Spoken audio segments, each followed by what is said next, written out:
El fet de que això ens estigui passant no deixa de ser un exemple de que al final, si ho persegueixes, ho acabes aconseguint.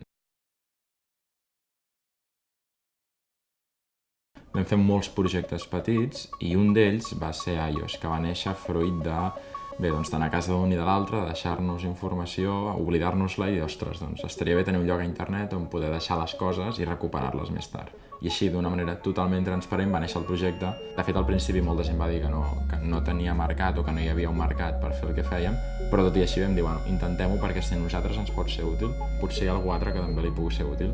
I així, mica en mica, va anar creixent fins avui. El projecte avui, gràcies a aquests valors que han estat molt arrelats des del principi, el de compartir tot el que fèiem amb la gent i fins i tot deixar que la pròpia gent que li agradava el projecte se'l fes seu.